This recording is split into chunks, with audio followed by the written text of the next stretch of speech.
1940년대 시카고 대학교에서 여름방학 특강을 실시하게 되었습니다. 교수는 여키스 천문대 교수인 찬드라 세카르라고 하는 인도계 미국인 교수였습니다. 이 교수에게 여름방학 특강을 시카고 대학교에서 의뢰를 해서 이제 학생들을 모집을 하게 되었습니다. 그런데 당시 1940년대니까 미국 사회에서도 아직 인종차별의 어떤 그런 분위기가 많이 남아있던 시절이었죠. 그러니까 시카고 대학이라면 그래도 미국에서 명문대학교인데 유색 인종인 이 인도계 미국인 찬드라 세카르 교수에게 수업을 받을 백인 학생은 아무도 없었습니다. 몇 주 동안 강고를 내었지만 수강하는 학생이 한 명도 없었던 것이죠. 그런데 마지막 날에 두 사람의 학생이 특강을 신청하게 되었습니다. 아니나 다를까 그 두 사람의 학생도 중국계 미국인인 리정다와 양전잉이었습니다. 대학교에서는 학교 측에서는 두 사람밖에 없는 이 특강을 해야 되나 망설이다가 찬드라 세카르 교수에게 교수님 죄송합니다. 수강하는 학생이 너무 적어서 특강은 폐강해야 되겠습니다. 라고 통보를 했다고 합니다. 하지만 이 찬드라 세카르 교수는요, 그래도 두 사람의 학생이 신청을 했으니 제가 한번 열심히 해보도록 하겠습니다. 아닙니다, 교수님. 너무 거리도 멀고 이 두 사람 때문에 그렇게 무리해서 특강을 하지 않으셔도 괜찮을 것 같습니다. 아닙니다. 제가 한번 해보겠습니다. 그래도 두 사람이나 신청을 했는데 두 사람이 신청한 그 마음이 고맙지 않습니까? 제가 한번 열심히 특강을 진행하겠습니다. 그렇게 우여곡절 끝에 특강이 열리게 되고요. 세 사람이 하는 방학 특강이 시작이 되었습니다. 찬드라 세카르 교수는요, 240km나 되는 거리를 직접 운전을 해서 특강을 진행하기 위해서 그렇게 다녔다고 합니다. 그런데 많은 주위의 교수들과 학생들이 그 특강하는 강의를 엄청 비난하는 거예요. 아니, 이렇게 비효율적인 특강을 왜 하냐고. 이건 뭐 기름값이라도 나오겠냐고. 세 명이서 공부하면 뭐 되겠냐고. 그게 무슨 강의라고 할 수 있겠냐. 뭐 스터디 그룹 정도지 그걸 뭐 강의라고 할 수 있겠는가. 뭐 그렇게 비아냥거리기도 하고 조롱하기도 하고 또 어떤 사람은 필요 없는 것이라고 폄하하기도 했습니다. 많은 사람들의 비난 가운데서도요, 찬드라 세카르 교수는 학생 2명을 앉히고 아주 열정적으로 수업을 진행했습니다. 언제 폐강될지도 모르겠지만 하는 동안에는 열심히 해보겠다는 생각으로 교수는 열정을 다해서 강의를 했고요. 학생들도 정말 유색인 미국인으로서 서름받는, 그래서 무엇인가 내가 이 상황을 바꿀 수 있는 그런 상황을 만들어 보겠다는 마음으로 성실히 그 수업을 받고 진행했습니다. 수업은 매우 열정적이었고요. 수준은 매우 높았습니다. 학문적 진리를 향한 학구열이 날이 갈수록 불타오르기 시작했습니다. 많은 비난과 조롱에도 불구하고 하루하루 성실히 수업은 진행되어져 가고 있었습니다. 그리고 그 수업이 끝나자 이 학생들은 학력이 그 수준이 상당히 높은 지경에 오르게 되었습니다. 많은 사람들은 폄하했고 그 수업이 필요 없는 것이라고, 그 수업을 통해서 뭐 얻을 게 뭐가 있냐고, 3명이 하는 것이 스터디 그룹 정도나 되지 그게 무슨 특강이 되겠냐고 그렇게 폄하했지만 이 세 사람은요, 정말 진리를 향한 뜨거운 열정으로 학문에 임했던 것이죠. 그러나 그 수업이 결코 사람들의 그 비난과 폄하처럼 헛된 것은 아니었습니다. 이 제자였던 리정다오와 양전잉은요 1957년에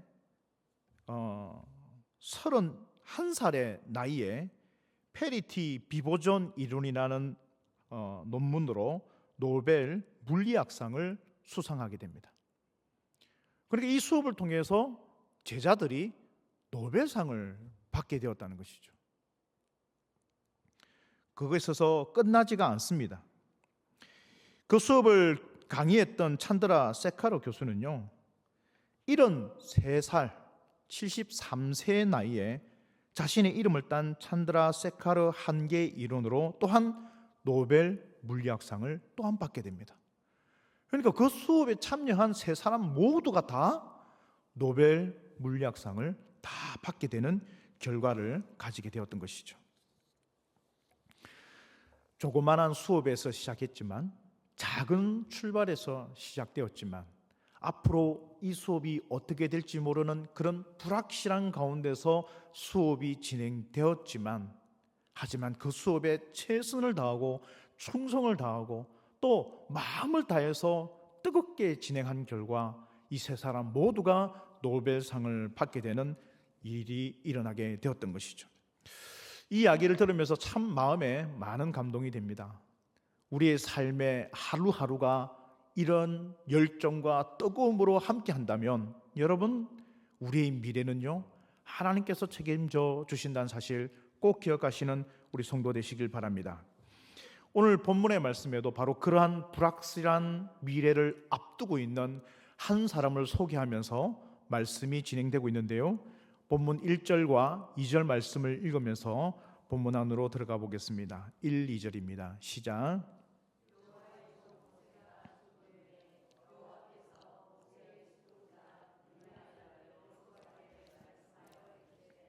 내 종 모세가 죽었으니 이제 너는 이 모든 백성과 더불어 일어나 요단을 건너 내가 그들 곧 이스라엘 자손에게 주는 그 땅으로 가라. 아멘.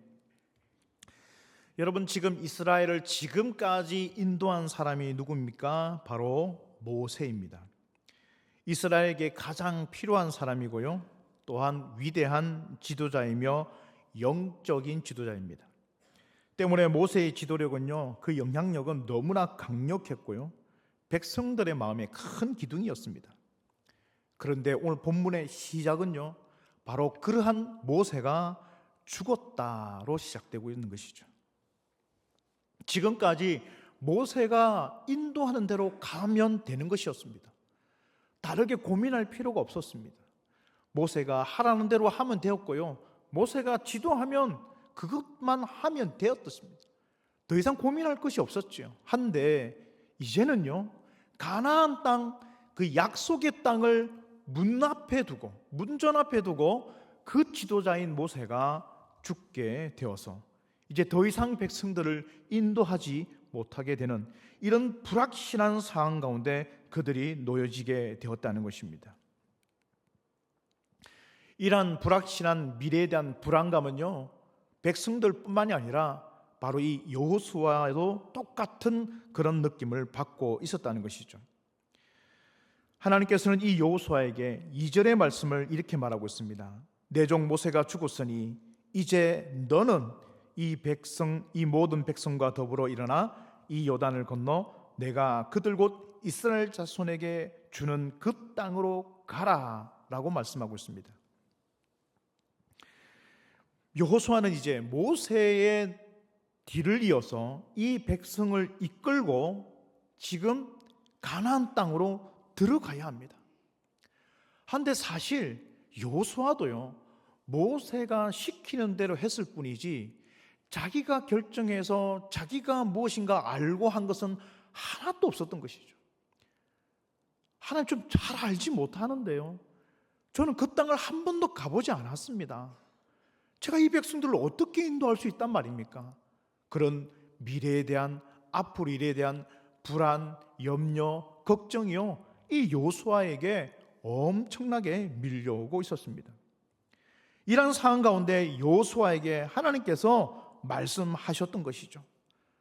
모든 백성과 더불어 일어나 이 요단을 건너 이스라엘 자손에게 주기로 한 그 땅으로 가라 하는 것입니다. 이것이 하나님의 약속의 말씀인데요, 이제 우리가 그 불확실한 미래를 뚫고 승리의 길, 하나님이 우리에게 약속하신 그 땅으로 가기 위한 영적인 원리를 오늘 본문의 말씀을 통해서 우리에게 주고 있다는 것을 보게 됩니다. 그 첫 번째 원리가 무엇이냐면, 우리 다 같이 따라 한번 해보겠습니다. 과거에 매인 사람은 미래로 갈 수가 없습니다. 과거에 매인 사람은요, 미래를 향해서 갈 수가 없습니다. 때문에 모세는요, 과거로 대변되는 인물이었습니다. 모세를 통해서 그 전까지 있었던 그 수많은 역사들, 애굽에서 나올 때의 10가지의 놀라운 이적과 기적, 또한 그가 이스라엘 백성들을 이끌고 홍해 바다를 가르고 반석에서 물을 내며 놋뱀을 들어서 사람들의 병을 치료하고 만나와 메추라기를 먹이며 이끌었던 40년 동안의 그 장장의 여정들, 이 모든 것들을 모세는 감당했지만 이제 그 모세는요, 지나간 사람입니다. 과거의 일이 되었습니다. 우리가 어떤 일을 해 나갈 때, 미래로 앞으로 나아갈 때, 이전에 있었던 일에 자꾸 내 마음이 거기에 빼앗기면요, 내가 앞으로 나아가는 일에 있어서 굉장한 두려움만 남게 된다는 것입니다. 과거에 있었던 영광도요, 내려놓아야 합니다. 과거에 있었던 상처도 내가 앞으로 나아가는 일에 발목을 잡아서는 안 된다는 것이죠. 하나님은 계속해서 여호수아에게 말씀합니다. 요단을 건너 내가 그들 곧 이스라엘 자손에게 주는 땅으로 가라. 너는 이 요단을 건너가라는 것입니다. 여러분, 우리가 요단을 건너가기 전에 우리가 버려야 할 것, 그 과거의 유산들은요, 이제 내려놓아야 하는 것이죠. 그것이 우리의 발목을 잡아서는 안 된다는 것입니다. 문제는 다른 미래를 살기 위해선, 다른 내일을 맞이하기 위해서는 오늘이 달라야 한다는 것입니다. 어제와 반복해서 똑같은 삶을 살면서 다른 미래를 바라서는 안 된다는 것이죠. 다른 미래를 위해서는 다른 오늘이 필요합니다. 그 일을 위해서 모세는 바로 죽었다는 것을 본문이 시작하고 있다는 것이죠. 근데 모세의 죽음이라는 것은요, 불확실한 미래의 출발이 아니라 보다 더 확실한 미래를 향한 과거의 청산으로서의 죽음이라는 것입니다. 모세가 죽어야만이 새로운 여호수아의 시대가 열리게 된다는 것입니다. 때문에 우리가 과거에 받았던 그 상처는요, 우리가 과거에 받았던 그 어려움은요, 우리가 지금 당하고 있는 이 모든 것들은 새로운 미래를 향해서 나아가기 위한 첫 출발이 될 수 있다는 것을 본문이 우리에게 말씀하고 있는 것이죠. 여러분의 삶 가운데 익숙해져 버렸던 것들, 이전에 해왔던 그 관성에 쩔어 있었던 나의 삶의 모양들, 여러분, 그것을 그대로 싸질무지고는 미래로 한 발짝도 갈 수가 없습니다. 우리의 미래는 하나님께 달려 있습니다. 우리의 미래는 주님의 말씀에 있다는 것입니다. 때문에 하나님의 말씀이 미래이고 하나님의 약속이 승리를 위한 척검이라는 사실을 기억하시는 우리 성도 되시길 바랍니다. 때문에 과거에 매이지 마십시오. 과거는요, 지나가게 내버려 두십시오. 그리고 우리가 바라봐야 될 것은 새로운 미래를 향하여 우리가 무엇을 준비해야 될 것인가 분별해내는 우리 큰공교회 성도 되시길 바랍니다. 본문 3절과 4절 말씀을 함께 읽어보겠습니다. 3절 4절입니다. 내가 모세에게 시작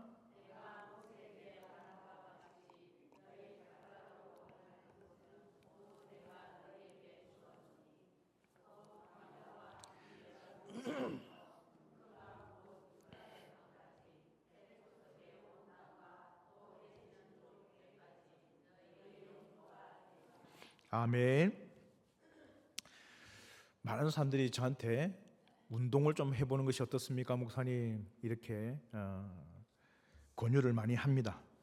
근데 저는 사실 운동은 좋아하는데 운동하기는 싫어해요. 믿음 운동, 기도 운동, 말씀 운동 이런 건 잘하는데 한 번은 이 등산을 좀 해보려고 마음을 굳게 먹었습니다. 등산해 보려고 마음을 먹고 등산하려 하니까 제 성격이 어떤 성격이냐면 무언가 하려고 하면 제대로 해야 된다는 것이죠. 제대로. 여러분, 등산을 제대로 하기 위해서는 무엇이 필요합니까?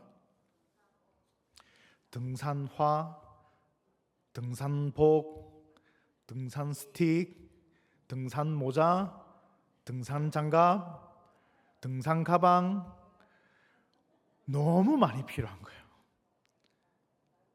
제가 뭘 한 개 하려 하면은 제대로 해야 돼요. 제대로. 여러분, 제대로 한다는 게 이게 무서운 거예요. 그걸 제대로 하려 하니까 필요한 게 너무 많아요. 주의합니다.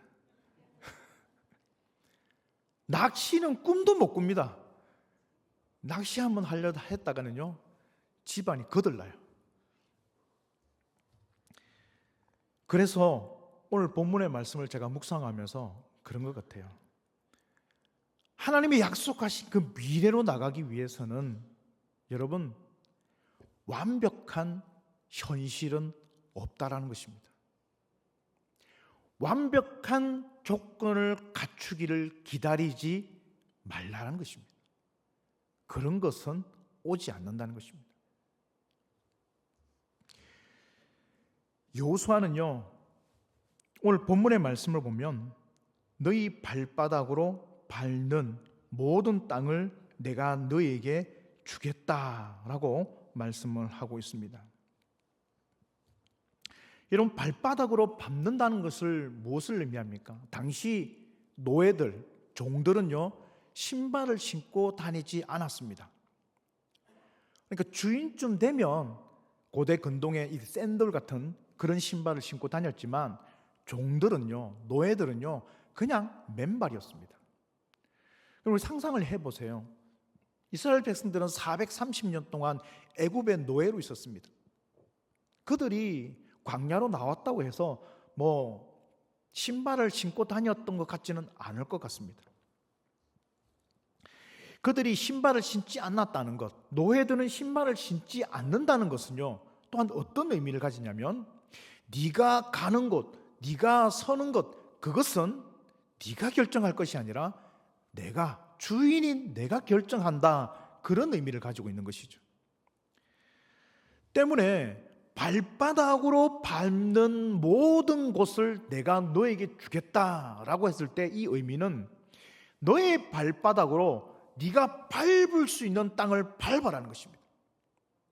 저는 이 말씀을 묵상하면서 그런 것 같습니다. 여러분, 신앙은요, 하나님께서 분명히 우리에게 약속한 땅이 있습니다. 하나님께서 분명히 우리에게 주시기로 하신 믿음의 복이 있다는 거예요. 하나님께서 우리에게 약속해 놓은 하나님의 미래가 우리에게 다 주어져 있습니다. 그런데 우리가 밟아야 한다는 것입니다. 그것을 밟기 위해서 내가 신을 벗고 나가야 한다는 것입니다.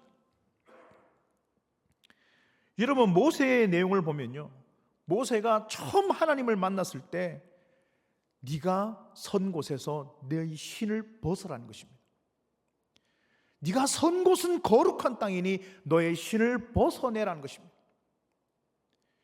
여기서 신을 벗으라는 것은 지금까지 너의 삶의 태도, 너의 삶의 생각, 너의 가치관, 너의 그 두려움들, 이 모든 것을 벗어내라는 것입니다.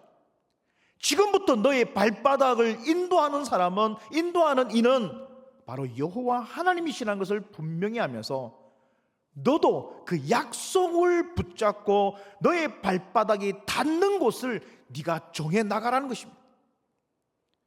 하나님의 역사는요, 하나님께서 분명히 우리에게 주시기로 약속한 역사이지만 우리가 발바닥으로 밟을 때 그 약속은요 성취된다는 것을 우리에게 말씀하고 있다는 것입니다. 여러분, 이것을 유명한 신학자인 루이스 벌코프는요 어떻게 표현하고 있냐면, 이 중간적인 상태, 이것을 already not yet으로 표현하고 있습니다. 이미 왔지만 아직은 완성되지 않았다는 것입니다. 여러분, 하나님의 말씀은요 한 점 한 획도 변함없이 완전히 성취됩니다. 때문에 하나님의 말씀이 우리에게 딱 주어지면 그 말씀은 이미 성취된 거나 다름없다는 것입니다. 왜? 하나님은 성실하신 분이고 약속을 반드시 지키시는 분이기 때문에 여호수아에게 내가 모세에게 주기로 한 그 이 땅, 내가 백성들에게 주기로 한 그 가나안 땅을 내가 너에게 주겠다, 너는 그 가나안으로 들어가라 라고 말씀을 여호수아에게 주었다면 이미 그 가나안 땅은 이스라엘 백성과 이 여호수아에게 주어진 거나 다름없는 것입니다. 믿어야 하는 것이죠.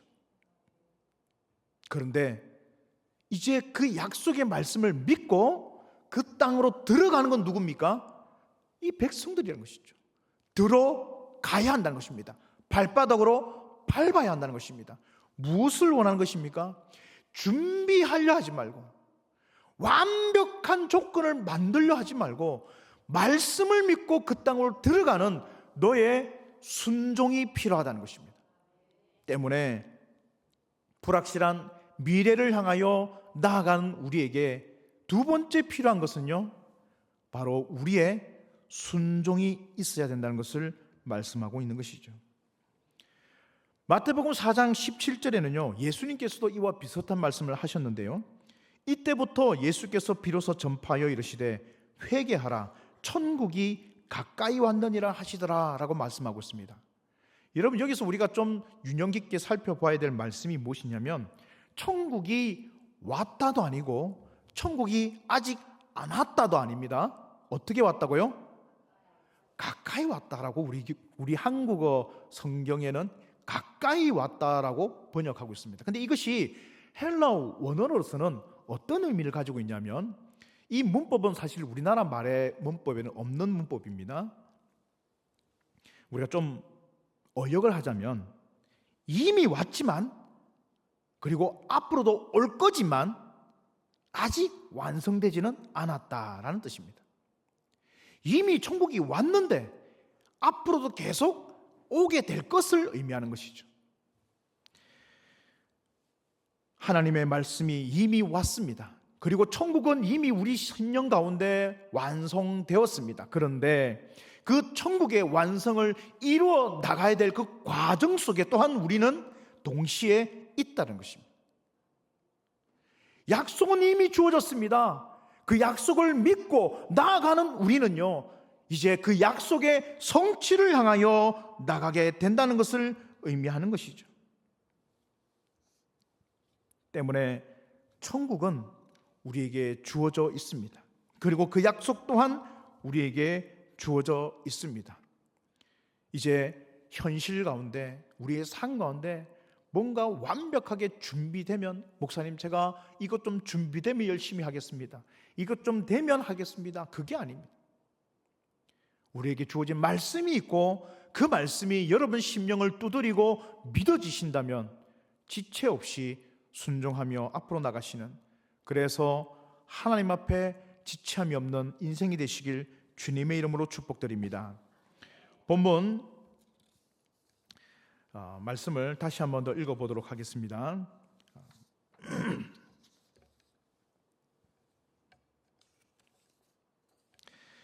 6절과 7절 말씀을 읽으면서 계속해 나가겠습니다. 본문 6절 7절입니다. 시작.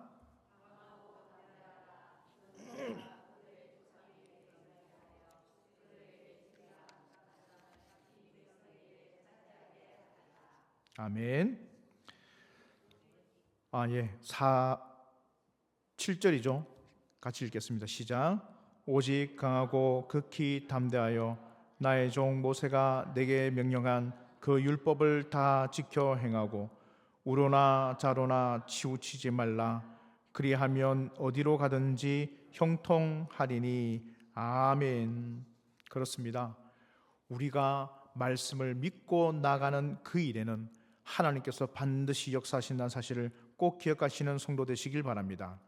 그러나 6절과 7절 말씀에 보면 마지막 세 번째 불확실한 미래를 향하여 나가는 법칙이 있는데요. 따라하겠습니다. 두려움은 우리를 멈추게 할 수 없습니다. 오늘 6절과 7절 말씀에 계속해서 반복되는 단어가 있지요. 강하고 담대하라는 것입니다. 우리가 미래를 향하여 나아가는 그 일에는요, 그러면 반드시 무엇이 존재한다는 것입니까? 두려움이 있게 된다는 것입니다. 두려움이 있기 때문에 많은 사람들은 그것 때문에 앞으로 나가지 못하는 그런 잘못을 범하게 되는 것이죠. 때문에 우리가 미래를 향하여 나아가는 일에는 반드시 두려움은 있다라는 것을 전제해야 됩니다. 사람들은 무엇인가 확실한 것에 자신의 것을 투자하기를 원하고요, 무엇인가 확정된 것을 바라고 있습니다. 그러나 제가 앞서 이야기했던 것처럼 그러한 것은 우리에게 없습니다. 확실하고 확정된 것은 오직 하나, 하나님의 말씀밖에 없습니다. 때문에 우리가 붙들 수 있는 것은 그 말씀 붙들고 나가게 된다는 것입니다. 그럼에도 불구하고 현실적으로 확정된 것이 없으니 현실적으로 불안한 여러 가지 요소들이 늘 내 눈앞에 보이니 내 마음속에는요, 두려움이나 염려와 근심과 걱정은 늘 쌓여지게 된다는 것입니다. 그래서 지금 여호수아에게 하나님께서는 계속해서 반복적으로 말씀합니다. 6절 강하고 담대하라, 7절 오직 강하고 극히 담대하라, 9절까지도요 내가 내게 명령한 것이 아니냐, 강하고 담대하라, 두려워하지 말며 놀라지 말라라고 말하고 있습니다. 우리가 이제 지금 2024년을 마무리하고 있습니다. 또한 2025년을 준비하는 가운데 있습니다. 우리 교회뿐만이 아니라 우리 교회에 속해 있는 모든 성도들의 마음속에 이런 두려움들이 다 있을 줄 믿습니다. 무엇을 향하여 갈 것인가? 어떤 상황이 우리 가운데 펼쳐질 것인가? 나는 2025년에 어떤 삶으로, 어떤 상황으로 내가 맞이하게 될 것인가에 대한 두려움은 우리 가운데 여전히 남아져 있다는 것입니다. 그러나 오늘 본문의 말씀을 보면 우리가 그것 때문에 두려워하거나 무서워하거나 염려하지 말아야 한다는 것입니다. 왜 그렇습니까? 하나님의 말씀이 우리 가운데 있기 때문입니다. 때문에 우리가 주님의 말씀을 믿고 나가는, 그래서 승리하시는 성도 되시길 주님의 이름으로 축복드립니다. 마지막으로 스가랴 4장 7절 말씀입니다. 우리 함께 읽으면서 말씀을 마무리하겠습니다. 스가랴 4장 7절입니다. 시작. 큰 산아 내가 무엇이냐, 내가 스룹바벨 앞에서 평지가 되리라. 그가 머릿돌을 내려놓을 때에 무리가 외치기를 은총 은총이 그에게 있을지어다 하리라. 아멘. 그렇습니다. 지금 이 스룹바벨에게요 하나님은 말씀합니다. 큰 산아 네가 무엇이냐, 스룹바벨 앞에서 큰 산이라 할지라도 평지가 될 것이다. 여러분의 인생 가운데 있는 많은 큰 산들이 있을 것입니다. 넘기에는 너무 까마득한 산들이 우리 인생과 미래에 많이 존재해 있다는 것입니다. 하지만 여러분, 그 큰 산이 아무리 크다 할지라도 하나님의 영광보다 크지 않다는 것을 꼭 기억하시기 바랍니다. 그래서 명령하세요. 큰 산아 내가 무엇이냐, 내 앞에서 너는 평지가 되어리라. 우리가 그 말씀 믿고 나간다면 내 가운데 아무리 어려운 큰 산이 있다 할지라도 그것은요 내게 어떤 문제도 되지 않을 것이라는 것입니다. 또한 여기서 우리가 또한 놓치지 말아야 될 것은 은총이 우리에게 있다는 것입니다. 하나님의 은혜가 우리 가운데 있게 된다는 것입니다. 여러분, 미래는 불확실합니다. 우리나라의 미래도 지금 굉장히 불확실한 가운데 있죠. 하지만 기도하는 사람이 있고 그 기도의 불이 꺼지지 않는다면 그 미래는요, 하나님의 은혜로 충만할 것을 믿고 고백하시는 우리 성도 되시길 바랍니다. 여러분들의 기도가 살아있다면, 내 마음에 하나님을 향한 믿음의 뜨거운 기도가 있다면, 아무리 내 눈앞에 보이지 않는 미래를 할지라도 하나님의 말씀의 빛이 그 어둠을 뚫고 새로운 생명과 소망을 우리에게 주는 줄 믿으시는 우리 성도 되시길 주의 이름으로 축복드립니다. 기도하겠습니다.